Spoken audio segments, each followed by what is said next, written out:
starts in 9, 8, 7, 6, 5, 4, 3, 2, 1,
go. On.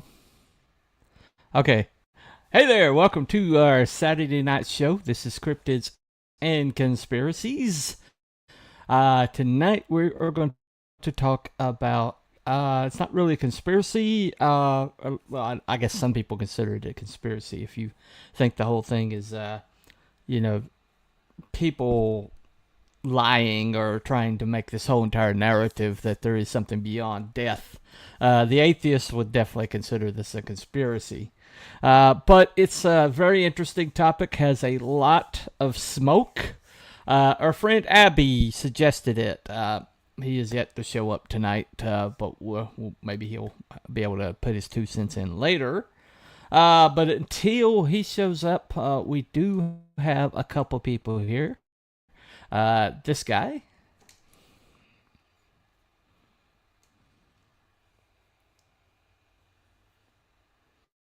Sir, nobody worries about upsetting a droid. That's because a droid don't pull people's arms out of their sockets when they lose. Wookiees are known to do that. Hey, everybody! Welcome to the show, Wook. And thank you, buddy. We also glad to be here. We have this guy. If it's no Scottish, it's crap!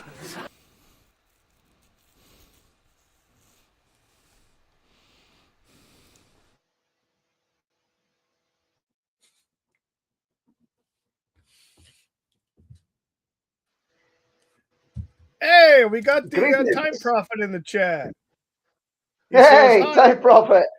Time Prophet. Welcome, buddy. Oh, yay! This would be a great subject for him to chime in on. I would like before Okay. we go anywhere. Before we go right. anywhere, I would like. Go ahead.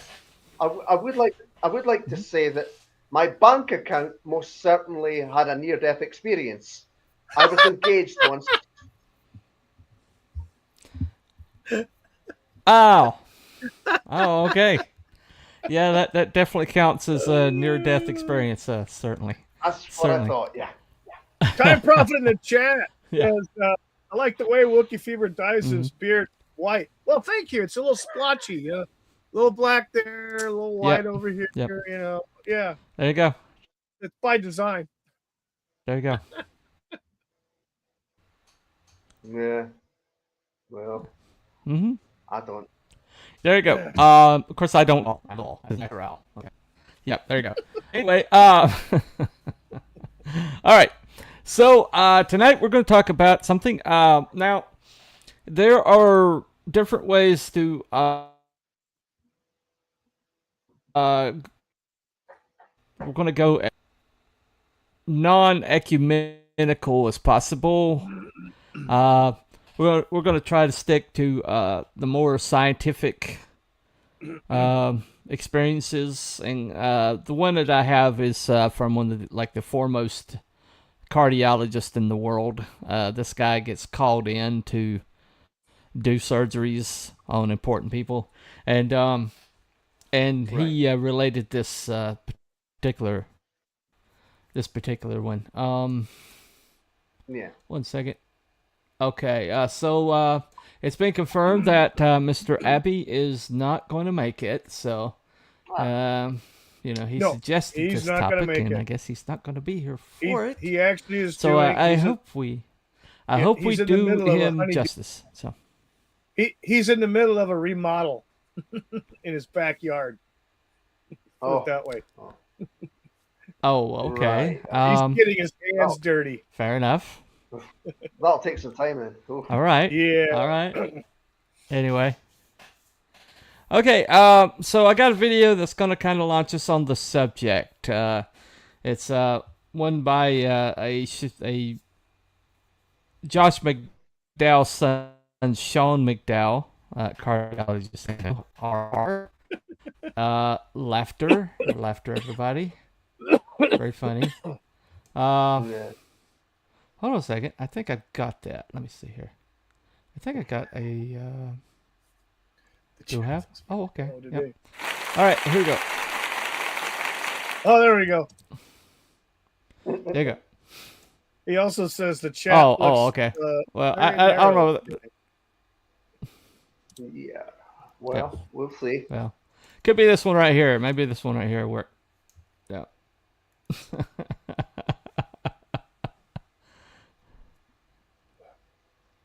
Yep. Anyway.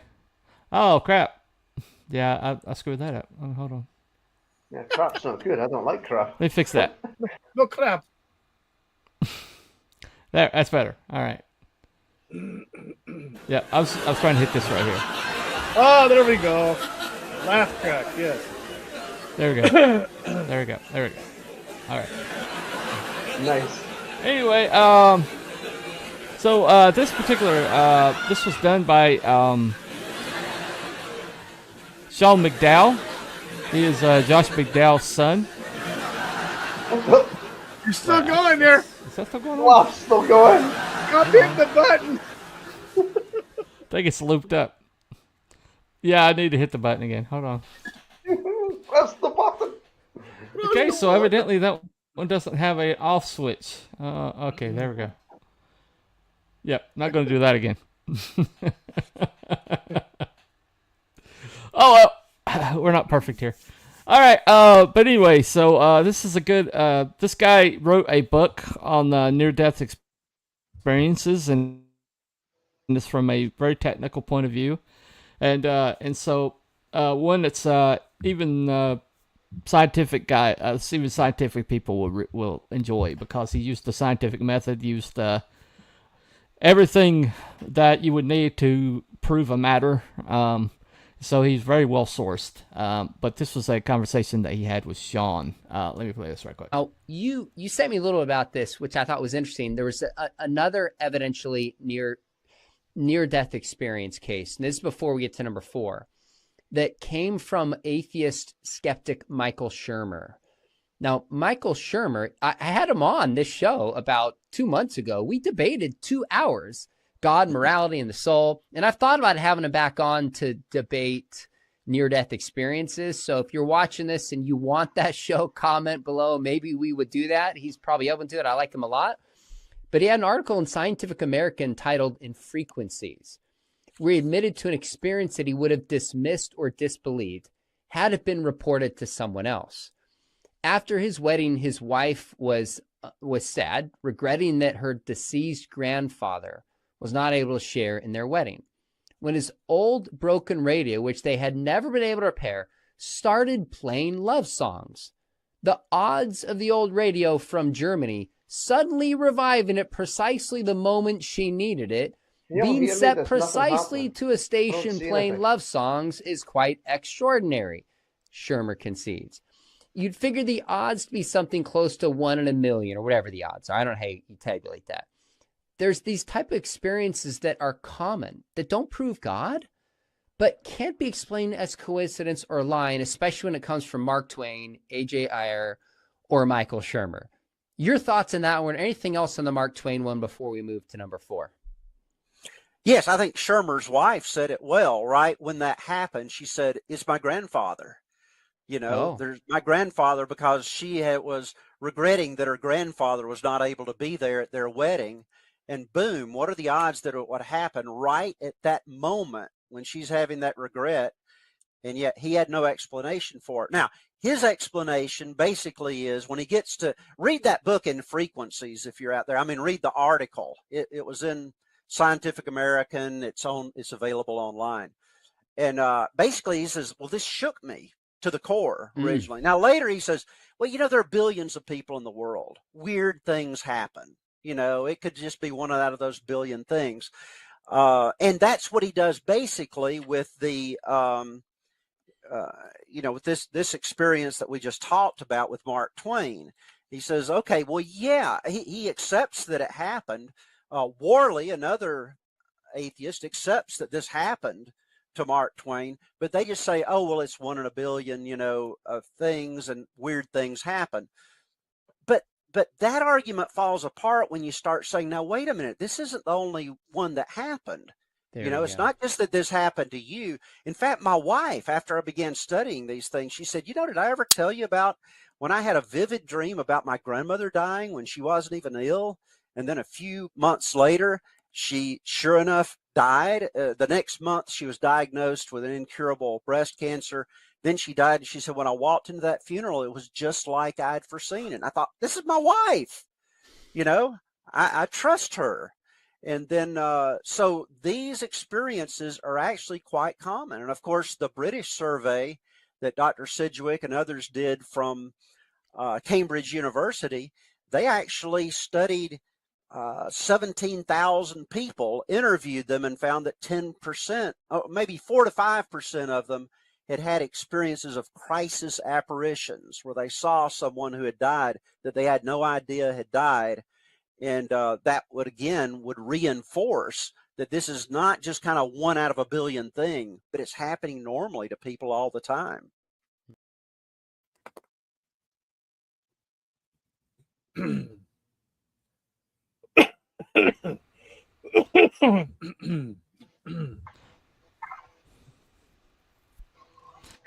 Well, one thing I wanted to that establishes is the fact that the Indies is not like a rare occurrence. This is happening across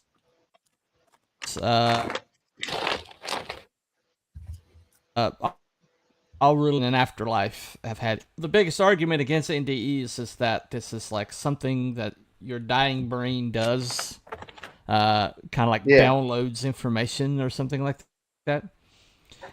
I've heard that.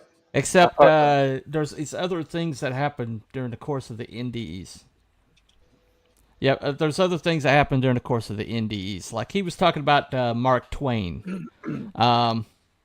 Mark Twain had a brother, and he had this vivid dream that his brother had died, and that he had gone to the funeral, and he had seen his brother's body in a casket, a white casket, in a parlor of a house. And then he woke up just terrified and went and found his brother, and his brother was perfectly fine. But his brother was like a coal boy on a steamer. And a couple nights later, that steamer, the boiler blew up, and it killed his brother. And so he went to the funeral for his brother, and the really strange thing was he was in a white casket, and he And Mark Twain's family couldn't afford a white casket, anything like that. We're talking like a metal casket.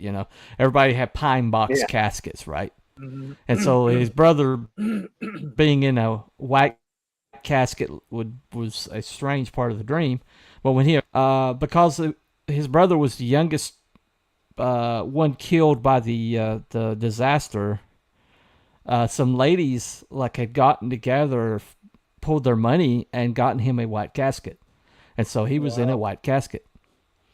And then there was this really distinctive thing that his brother had a red rose on the casket. And when Mark Twain, saw the white casket, he's like, okay, well, there's no red rose, so I guess my dream wasn't entirely true. And while he was standing there, a lady came in and put a red rose on the casket. Now, this was something that Mark Twain talked about for years. It was in his autobiography. This was something that was so distinctive to him that he could every detail of the dream, even in his later years. He would, when people would ask him about it, he could recount the dream perfectly. Now, I had a dream where my aunt, who I didn't know was deathly ill. I didn't know that she was dying, as a matter of fact. That was kept from me. I knew she was in a hospital, but she'd been in and out of the hospitals, the whole time that I've been alive. So she was just not a well woman. And so I was having a dream that I was in the apartment that right after the accident, I went to live with them, and they were in this apartment. And so the dream was very distinctively I was in that apartment, okay? And she was cooking in the kitchen. And she came and sat me down at the table and told me that she was fine, that I shouldn't worry, that she's with my mom. And I still remember that dream to this day, because up to that point I was really tortured by the fact that I didn't tell her goodbye. But I was able to tell her goodbye in the dream. And from that moment on, I felt like I had closure, like I was talking actually to her. And so that, when people talk about part of the NDEs is supernatural dreams, and that was definitely one to me. And so it was similar, so, I mean, NDEs kind of cover a kind of a wide gamut. I think you said that you had one that you wanted to talk about, Wookie. Yeah, my nephew, the brother next to me, older than me, his son was battling cancer, and the young man was in his 30s, late 30s. He'd never really been in any kind of religious belief or anything like that. Basically, he was into a lot of bad things, but never really went to jail. So he's into drugs and maybe had done some petty theft. I don't know. He got into a lot of fights. I know that. But he was trying to turn his life around, and then all of a sudden, he came down with this cancer called some kind of myeloma. Anyway, there was a treatment he was going in for, and he was having extreme amount of pain. Cancer will do that to the body, and they put him in an induced coma. Induced coma. Yeah, right after the treatment that he had. I don't know how long he was under. It was probably a couple of days, or at least one day. But when he woke up, according to my brother, his father, he told me that the first thing he asked for when he was completely conscious was a priest or a preacher or some man of God, because he was not going to go to hell. and he was completely scared, freaked out, and everything. Whatever happened to him while he was, he must have had a near-death experience, because with the cancer, it's killing you anyway. So he went and I don't have specifics, just other than what my brother had told me, how much in fear he was of going to hell. He said he did not want to do that, did not want to go there. And so he ended up getting I don't know if it was I think it was a Protestant priest, a preacher came in, and a Baptist or somebody like that.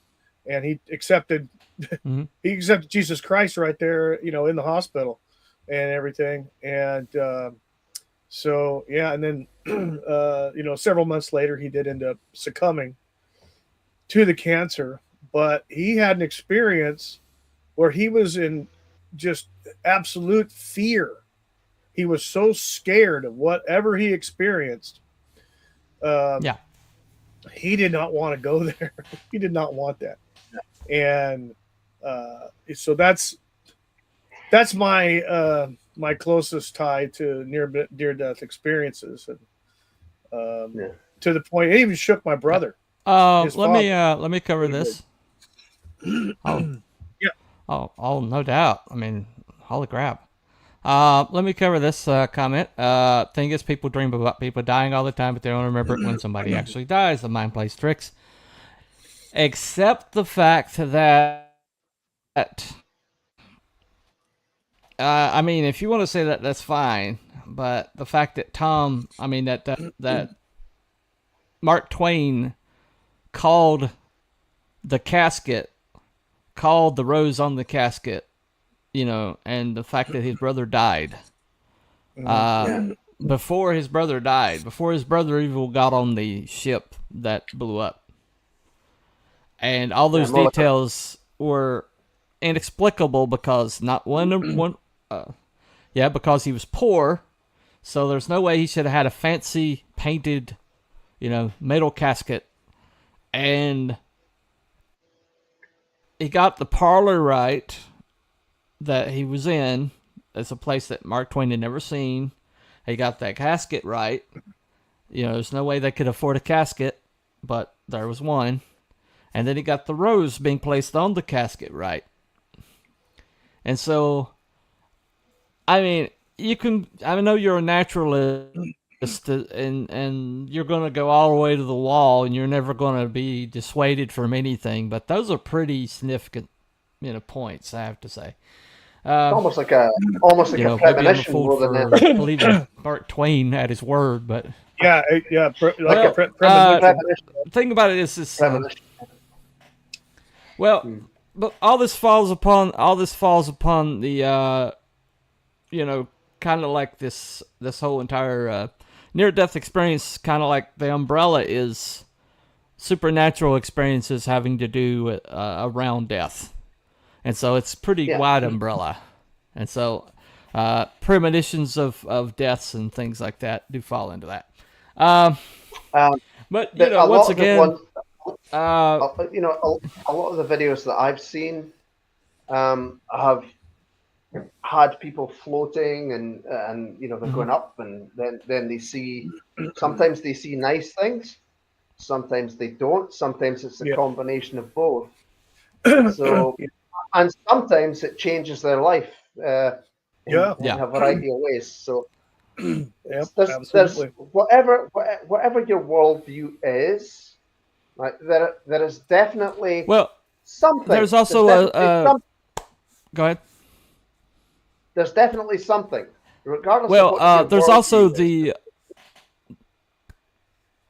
right. There you go. There's also the fact that people see people in these near-death experiences. They see people on the other side that they didn't know was dead.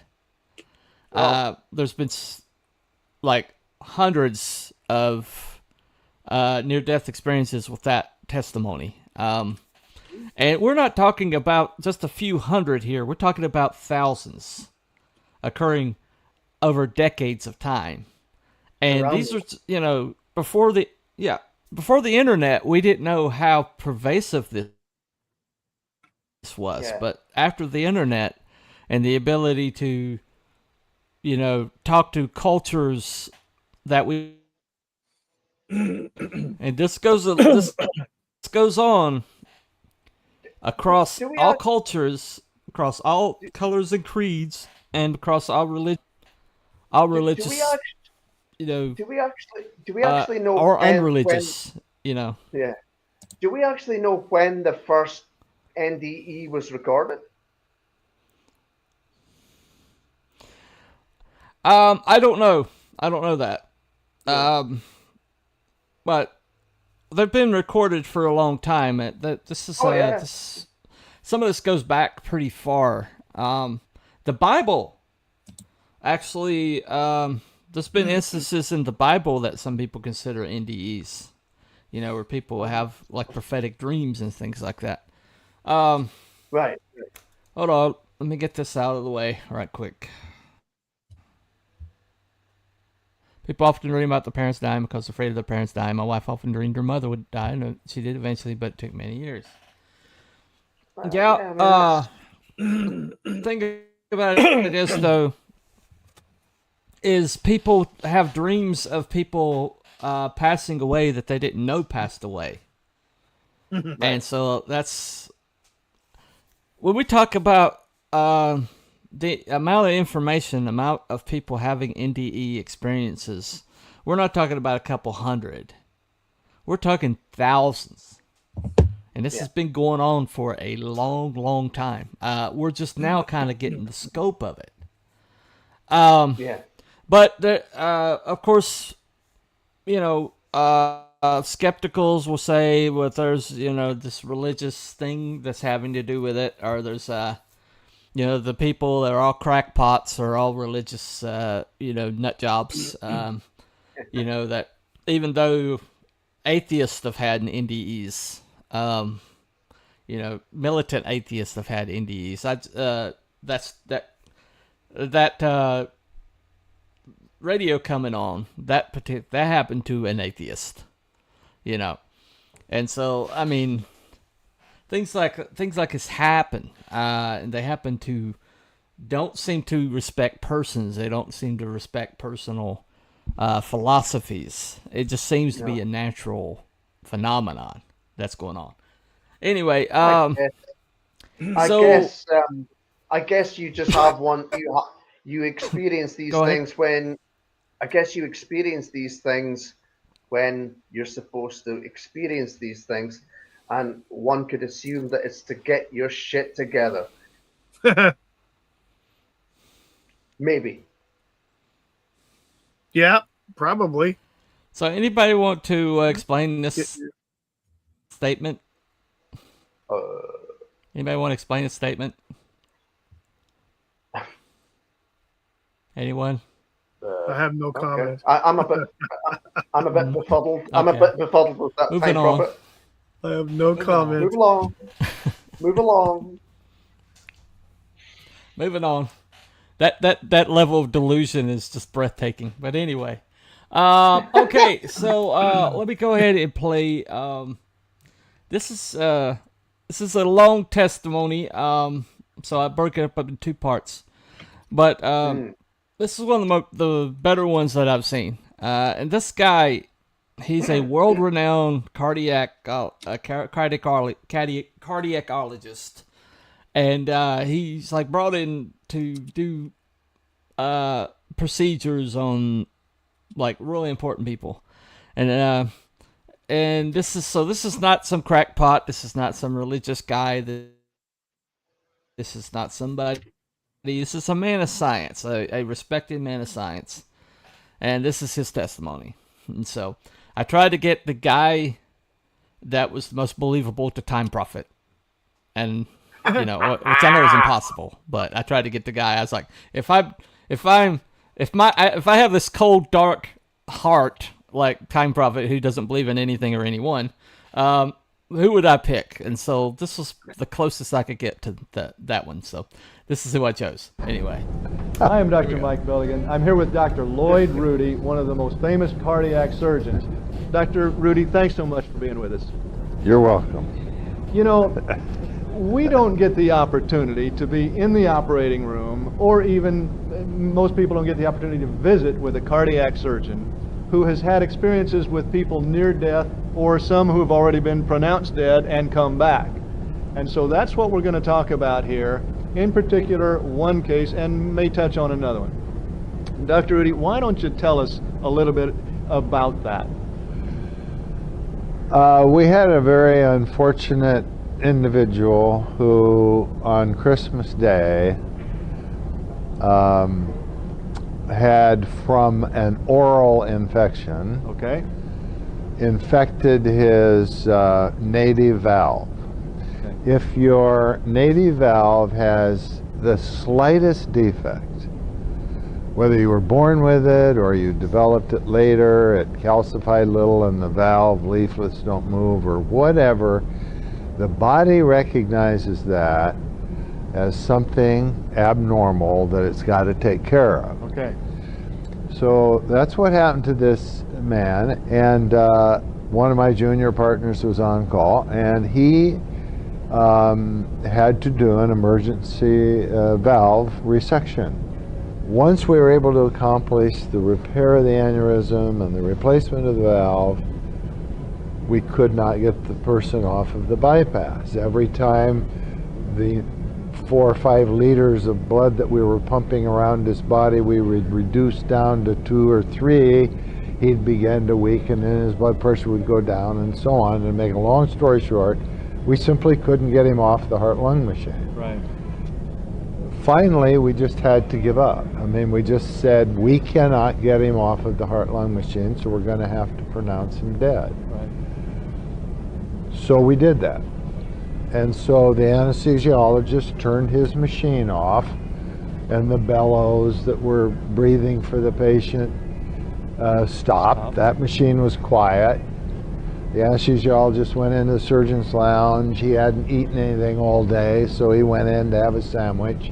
Then the people who usually clean up the instruments and all that were coming in and taking away all these tools, and my surgical assistant closed the patient in a way that a post-mortem exam could be done, because anyone who succumbs on the table has to, by law, has to have an autopsy. Right. So he closed him up briefly. Just a couple 3 wires here and a big stitch to close his soft tissue. Well, the machine that records the blood pressure and the pulse and the left atrial pressure and all the monitoring lines and things continued to run the paper out onto the floor in a big heap. Nobody bothered to turn it off. And then we put down a transesophageal echo probe, which is just a long tube that has a microphone on the end of it, and we can get a beautiful picture on a monitor of the heart beating. Well, that machine was left on, and the tape, the VCR tape, continued to run. Right.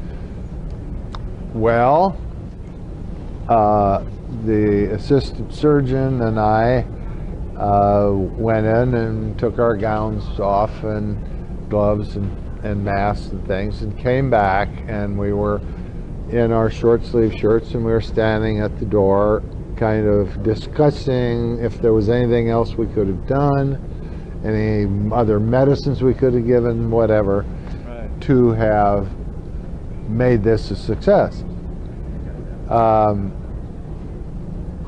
And as we were standing there, it had been at least 20 minutes. You know, I don't know this exact time sequence, but it was close to 20, 25 minutes. Right. That this man recorded no heartbeat, no blood pressure, and the echo showing no movement of the heart, just Right. sitting there. And all of a sudden we looked up, and the surgical assistant had just finished closing him,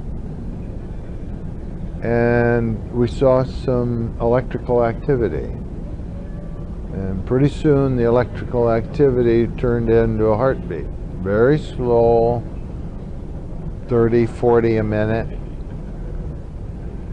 And we thought, well, that's kind of an agonal thing. And we see that occasionally, that the heart will continue to beat even though the patient can't generate a blood pressure or pump any blood.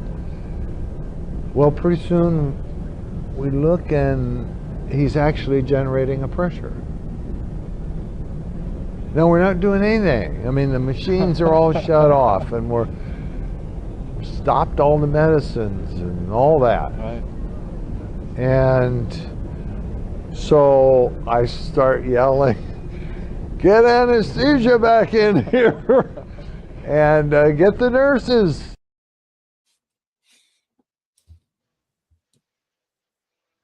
Oh. Well, so what do you think about that, gentlemen? 20 minutes. That's definitely 20 minutes. No signs definitely of a life. surprising situation. That's for sure. Yeah, he came back to I'm- life. Yep. Can I- Yep. Was that all choppy for everybody else, or was it just me?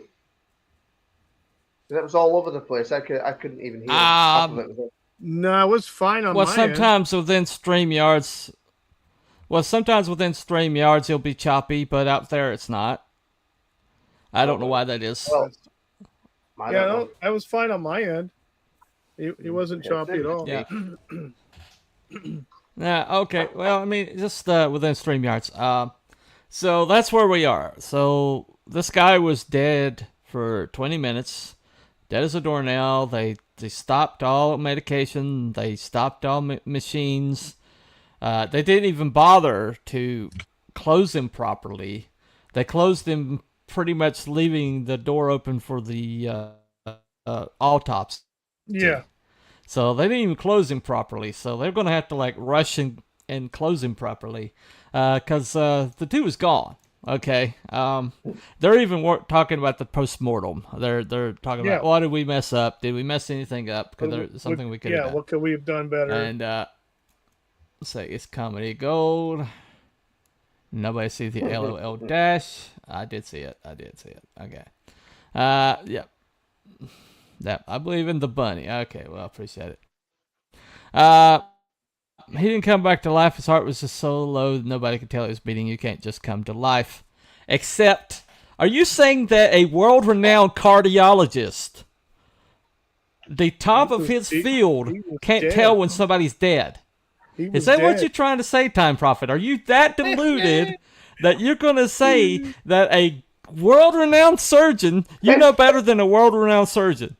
Is that what, are you that stuck in your head that you can't even acknowledge that a world-renowned surgeon, guy who's done thousands and thousands of procedures, knows when somebody's dead or not? I mean, the machinery definitely. How bad they couldn't. Even doctors use electric paddles that can't hurt unless there's a small. I mean, there was no electrical activity in the brain, and the heart was flatlined. Here we go. Right, here we go. Was dead. God himself turns up to the Time Prophet's house tomorrow, and Time Prophet's like, nope. He's like, nope. A world-renowned surgeon can miss things. Okay. Because he's human. All right. I think the Time Prophet might believe if the Grim Reaper showed up one night knocking on his door.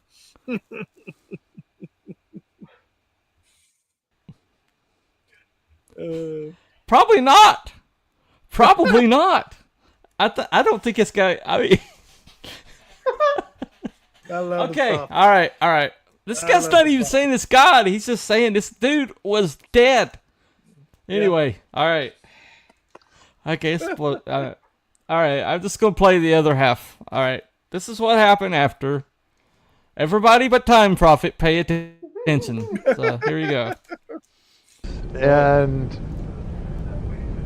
To make a very long story short, without putting him back on cardiopulmonary bypass, the heart and lung machine and stuff, we started giving him some medicines, and anesthesia started giving him oxygen, and pretty soon he had a blood pressure of 80, and pretty soon a blood pressure of 100, and his heart rate was now up to 100 a minute, you know. He recovered and had no neurologic deficit. And for the next 10 days, 2 weeks, all of us went in and were talking to him about what he experienced, if anything. And he talked about the bright light at the end of the tunnel, as I recall, and so on. But the thing that astounded me was that he described that operating room floating around and saying, I saw you and Dr. Catania standing in the doorway with your arms folded talking. I didn't know where the anesthesiologist was, but he came running back in. And I saw all of these post-its sitting on this TV screen. And what those were any call I got, the nurse would write down who called and the phone number and stick it on the monitor, and then the next post-it would stick to that post-it, and then I'd have a string of post-its of phone calls I had to make. He described that. I mean, there's no way he could have described that before the operation because they didn't have any calls. No. Right? And he's sitting on, and he's lying on the, so he must have been floating. He was up there. Yeah. He described the scene, things that there is no way he knew. Right. I mean, he didn't wake up in the operating room and see all this stuff. No. I mean, he was out. Right. And was out for, I don't know, even a day or two. Right. While we recovered him in the intensive care unit. So what does that tell you? What does that tell you? Was that his soul up there? It's hard to know. But It certainly brings that possibility into play. It always makes me very emotional. There have been other instances, like one other I remember so vividly was a guy who was on anticoagulation, medicines that keep you from clotting. And I don't even remember the operation or whatever, but we had to do him right away. And you try and reverse that as much as possible, but it's impossible to completely do it. And we were in there and we'd finished the surgery and we just simply could not stop this person from bleeding. Right. I mean, we pulled out every gun in the armory to try and get this everything you can possibly do. Yeah, and we finally decided we're not going to be able to stop this bleeding. Right. And all of a sudden,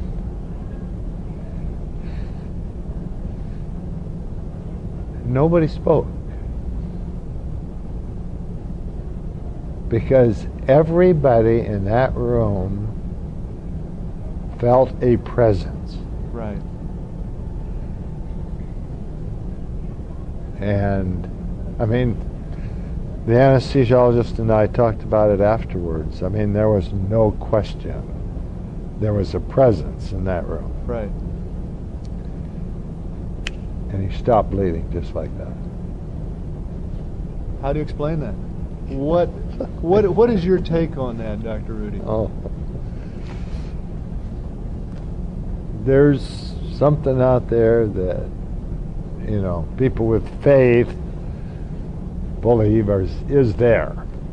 Some people call it God, some people call it other things, Buddha or Muhammad or whoever. It has convinced me there is something out there. Something out there. It is so good of you to share this with people who don't get the opportunity to be at those near-death or post-death experiences. I don't know. It just convinces you that the strings are being handled up here somewhere. I mean, you know. Absolutely. And it makes me very emotional. I can tell.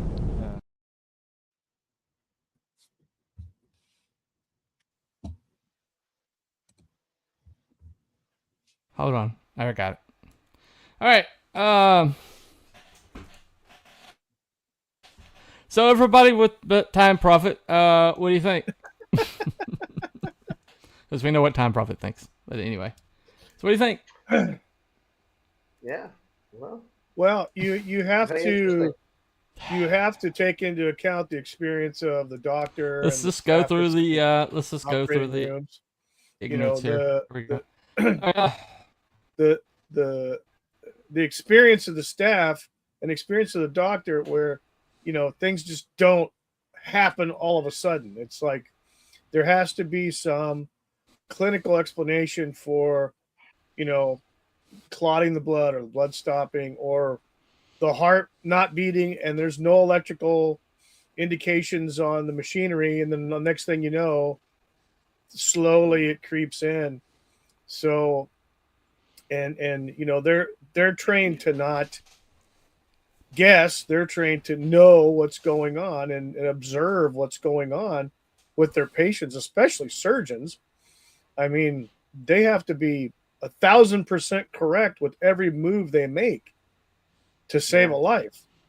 And they have to be absolutely sure what they're doing is going to save that patient. So for them to speculate is not in their wheelhouse. They just don't know. Like you said, the guy wouldn't stop bleeding. The patient was still bleeding. There's no way they could stop the bleeding. It wasn't stopping. The next thing you know, there was a feeling in the room and everybody felt it. And the next thing you know, he stopped bleeding. All of a sudden. Just all of a sudden. So.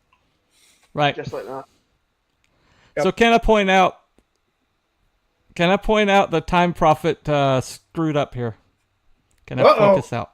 Okay. So first of all, he screwed up. All right. Yeah, I know, he was blaspheming. So he is saying that he has retired. He wants his. Well, yeah, but he says he is retired. He wants his, 5 minutes of fame. But that's basically he's saying that he has something to gain from saying this or from testifying to this. But look at this comment right here. How is that not saying why he wouldn't be willing to testify to this? So you basically gave the reason why he wouldn't. Why he has nothing to gain. The very reason why he wouldn't do something like this. Oh dear. So you just disproved your own point. Oh boy. What do you think? Mic drop? Mic drop, everybody? Uh-oh. What do you have to say, Yeah, Ty? whatever. Anyway. So, all right. So, evidently, we'll just cover both sides of the argument to prove a point here. So, in other words, you can just pretty much disprove anything Time Prophet says because he's going to take both sides of an argument to prove his point anyway. So anyway, all right. It's probably the weekend. He's not working, so he's having a little fun. Yeah. I don't care. He just bores me. He just really bores me. All right.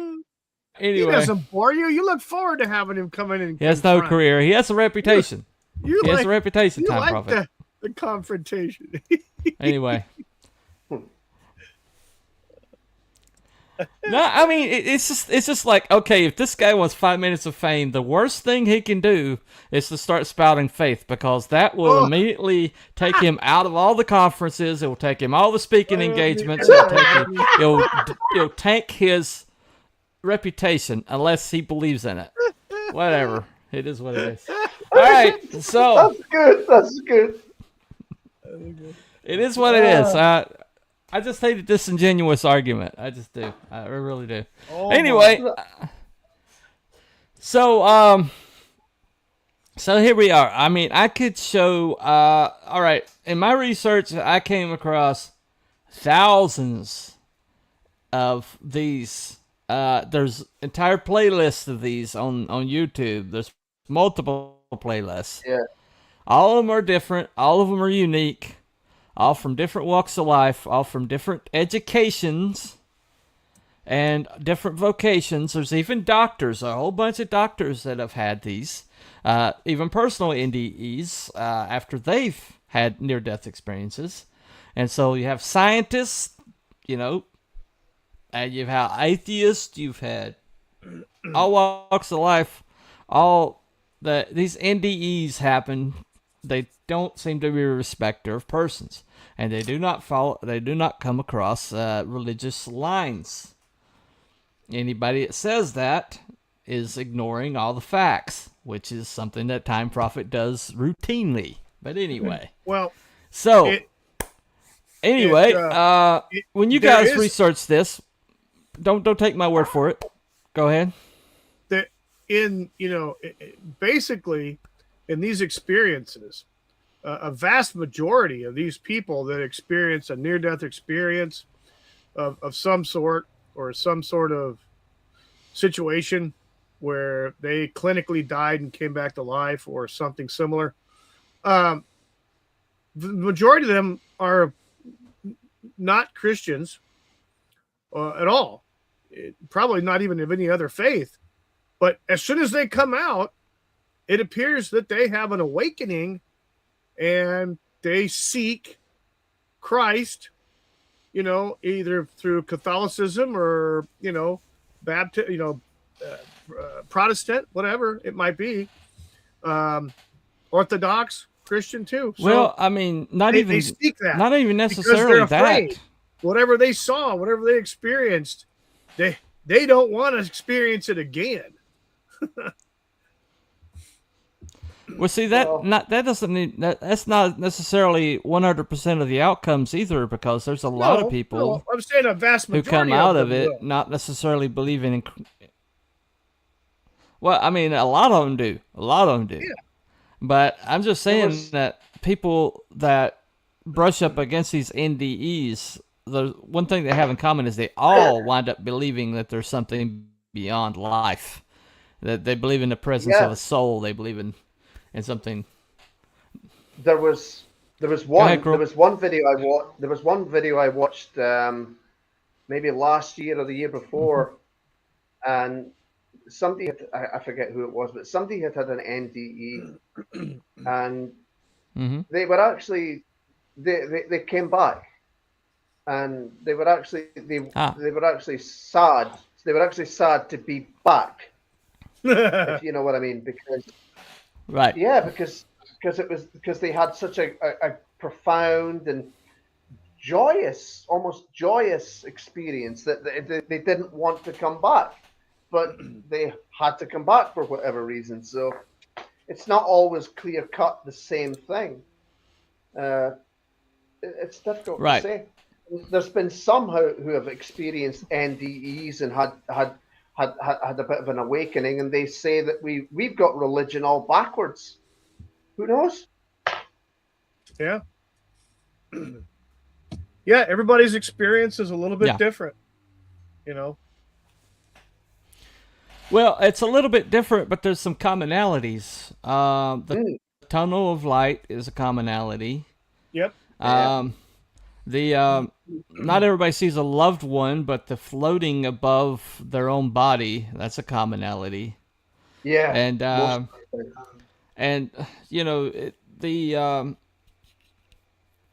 the meeting loved ones or meeting people that they didn't know was dead, that happens a lot. And there are some where they wake up thankful they're back and terrified of what's beyond. that happens. And so there doesn't seem to be the thing that seems to be common, the thing that's they're researching right now, and this has been speculation's been going on for a long time. Remember that movie? It was in the 80s where guys were like deliberately killing themselves and bringing themselves back. Flatliners. Trying to go further and further. Flatliners. Yeah. Flatliners. Yeah, I mean that's what, mid 80s, about 86. Mm-hmm. So people have been, I don't think that's a little extreme. I don't think people are doing that to themselves deliberately to research. No. I know that there's people that doing sensory deprivation research. Okay. That have had out-of-body experiences. Where if you deprive yourself of any kind of sensory input for a significant period of time, they've had experiences of floating around the lab outside of the deprivation tank and being able to tell people things that have happened in the lab. So, according to scripture, there is like body, soul, and spirit.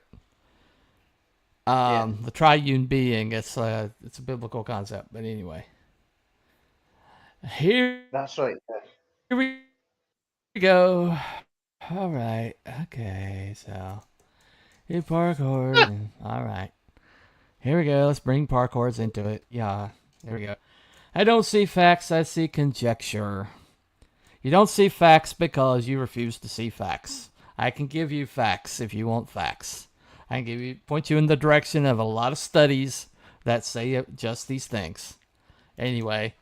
All right. Anyway, if only if they don't pay the pimp. Okay. All right. There we go. The tunnel of lights is the brain shutting down, not really a vision, just natural experience everyone gets before death, like when you turn no TV off, spot. Yeah, we've already talked about this.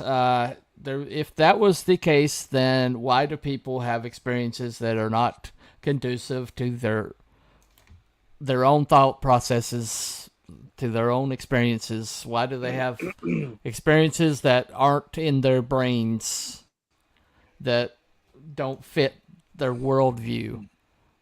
That doesn't make sense if that is the fact. Okay. A lot of different. There's different. Anyway, all right. As slow the world before us, the brain decodes into pictures before death. The brain shutting down, replaying. Except they're not playing old memories. A lot of these experiences are brand new and didn't happen beforehand. So who is denying facts? Anyway, believe what you want to believe. Time profit. You're going to anyway. So anyway. There's a lot of theories about the 50 years watching TV is every whether or not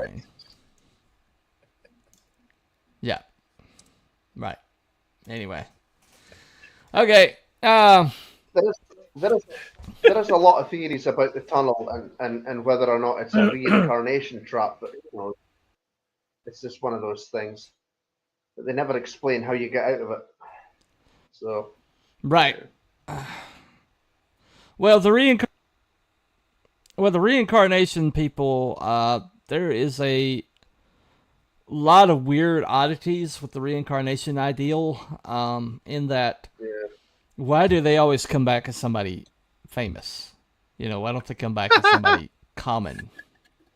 Yeah. And so there's a lot of issues with the reincarnation. It's like what's they call the wheel of samsara or something like that. You've got to come back and learn more lessons and stuff. Why don't I remember any of them? Yeah. Right. That'd be useful. Yeah. So how is that useful if you don't remember the lessons of your previous life? Right. Exactly. Yeah. Right. Exactly. That doesn't make a lot of sense. It just doesn't. But anyway, so look it up. Look up the research. It's all out there everywhere. decades and decades and decades of facts that are out there that would please even somebody as obtuse as our friend in the chat there.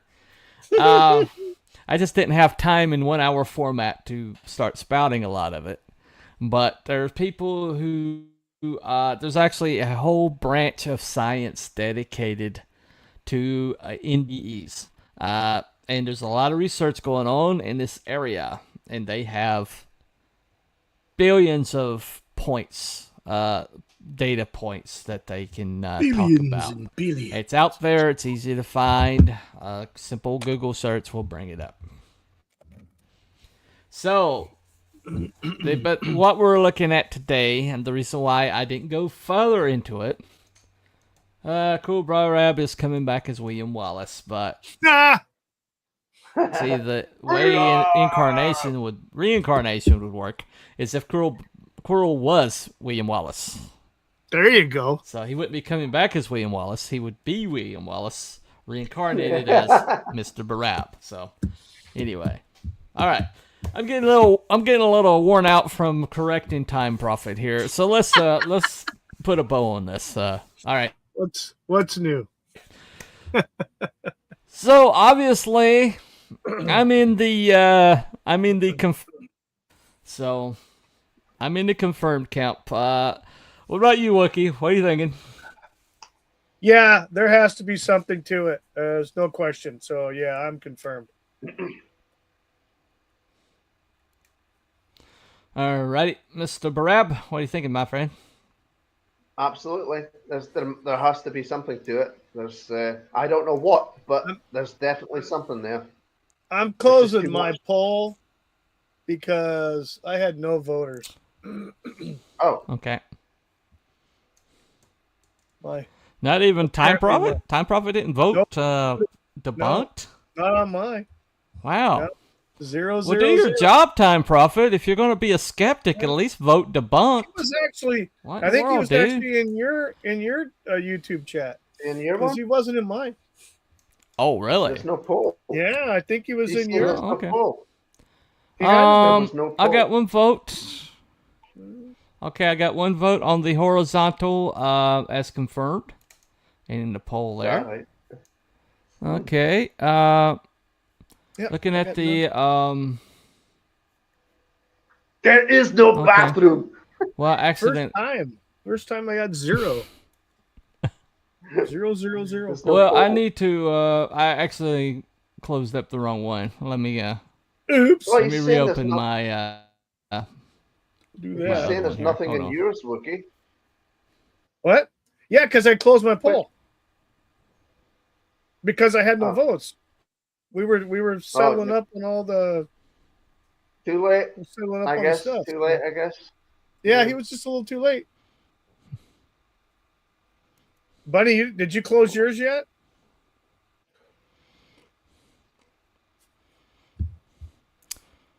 I accidentally closed out the wrong one, so I'm reopening it. Hold on.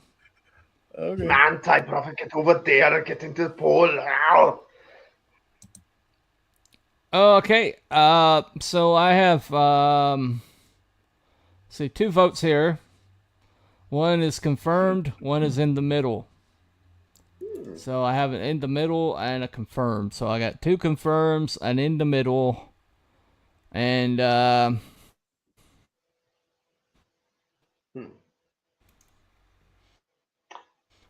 So, Logic that's logic 3. dictates. Let's see, 5 confirmed. Did I do my math right? Hey, There Time you go. Prophet, which one were We you will on? add a The vertical debunked or the horizontal? on behalf of Time He's Prophet. saying there wasn't a poll. Uh, He must on have been behalf of Time Prophet. not the Undoubtedly. horizontal. Because I put the poll in the horizontal, Logic, not Yeah. the vertical. logic dictates that Time Prophet would Look, vote. Well, I put them in Time both. Prophet, what's your so vote, just in Time case. Prophet? Debunked or in the middle? I put my poll in both. I only did the one on the horizontal. Yeah, just go ahead, give us your vote, Time Prophet. What's your vote, Prophet? There we go. I figured. Just So we got one My debunked. goodness. Let me So look. we got You the went with prophet there. debunked. I'm so He shocked. went with Yeah. debunked. Debunked. Okay. So Defunct. shocking. Mm. So shocking. Wow. Did not see Yeah, that we're all coming. blown away. Mm. He ought to Anyway. make a cool little short guitar riff. Call it debunked. Yeah. Well, anyway. So don't just take my word for it. There is a preponderance of information out there. There are podcasts and there's papers, books written. There's a ton of evidence that has been gone through about this, and just a quick web search turns it up. You don't have to even go too far or spend too much time on it. So tonight we are going to say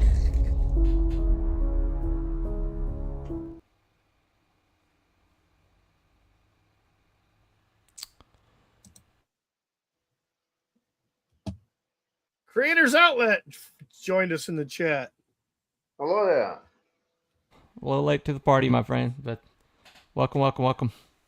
All right, so Good night, tonight Prophet. we landed on confirmed, despite a certain person's efforts in the chat, who shall remain nameless.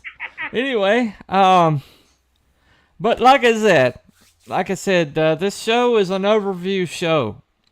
We don't really spend a lot of time on stuff. We have 1 hour, and we try to come to a conclusion in that 1 hour. And that's the way the show is designed.